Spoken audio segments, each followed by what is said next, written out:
they are. They're my shower buddies. I'll place the initial order of 100,000 units. 100,000 shower buddies. We have finished order in full, and it is ready to be shipped. I'm afraid I'm gonna have to cancel that order. Say cancel? We have our own new product, the Shower Pals. Better name, It is a better name. Hello, welcome to Wet the Flick. I'm Christy, this is Alonzo, this is William Bibiani, better known as Bibbs. So, I have not seen Horrible Bosses. Can I tell you why? Because traffic on the west side on Thursday nights is like paralyzed. How did you get in to see this movie? Because I was already further east. I don't know. I don't know. All I know is that I could not get from point A to point B, and I said screw it, and I was hungry. So you tell me how the movie is. It worked out well. Tell me how this went for you. Lucky you. So, Horrible Bosses. Wow, okay, well, the gang's back again, and still acting like they're entitled to something, and if they don't get what they want, they'll kill somebody. Take a look.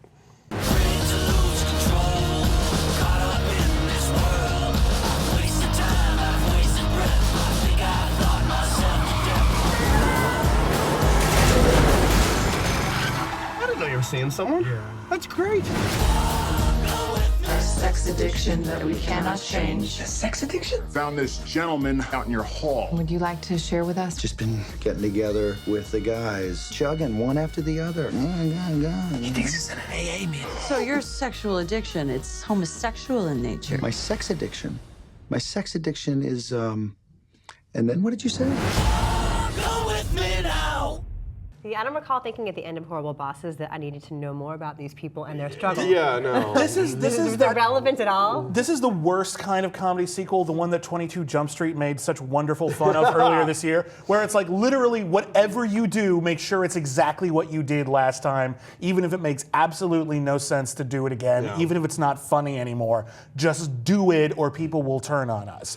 And after 22 Jump Street came out, it's like it'd be like if someone released a Cabin in the Woods movie the week after Cabin in the Woods came out. Like it just doesn't fly at all. And there's It's no just self-awareness entirely of that. No. They do have a lot of Die Harder moments where it's like, I can't believe we have to have sex with Jennifer Aniston again. And I'm like, just have sex. Like every problem in these movies could be solved by having sex with Jennifer Aniston. Apparently I have no sympathy. I have no sympathy whatsoever. And I mean, look, I get it. These are terrible economic times, and the idea of a movie about like the working class guy getting revenge against the boss who's screwing him over, absolutely. It worked in 9 to 5. Yeah.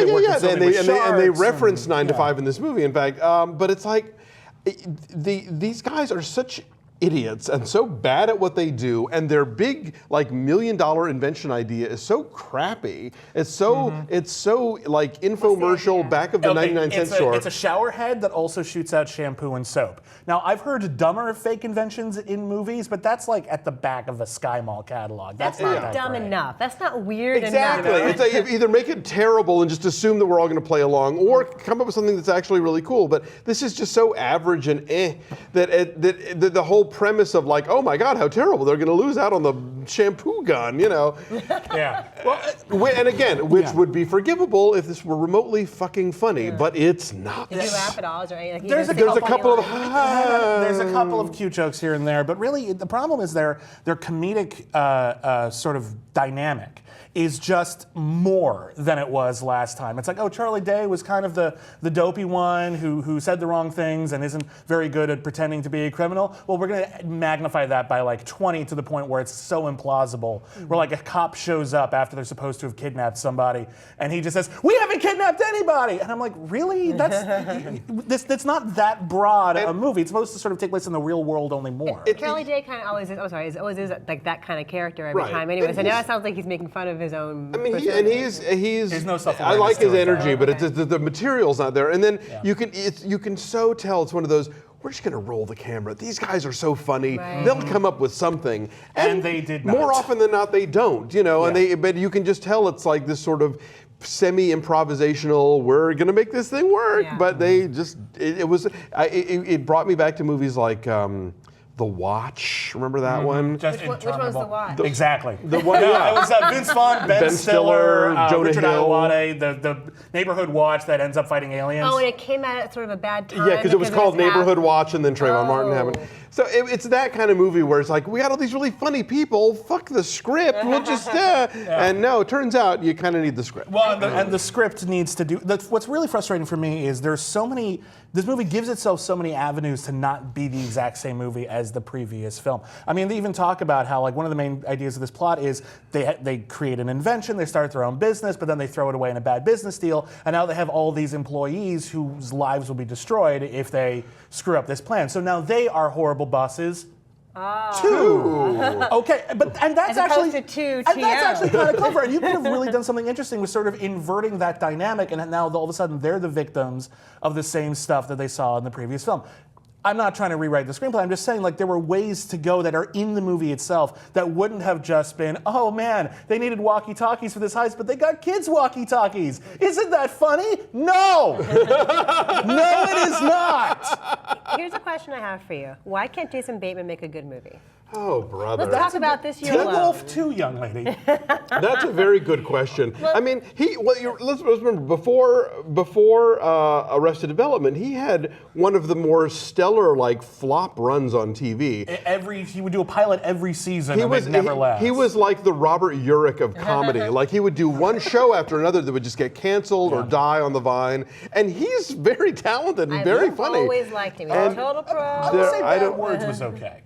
Bad Words I didn't think was terrible. Am I alone on that? I didn't see it. I heard cute. very bad things It's about I it. think Bad Words is too mean, Yes, and he's I agree. too unlikable, and there's nothing redeeming about him in that. So the whole thing with Catherine Hahn makes no sense. Like why she schleps along with him everywhere. But like that was this year, right? That was earlier this year. That was and like in then February. This Is Where I Leave You, and just see him. and.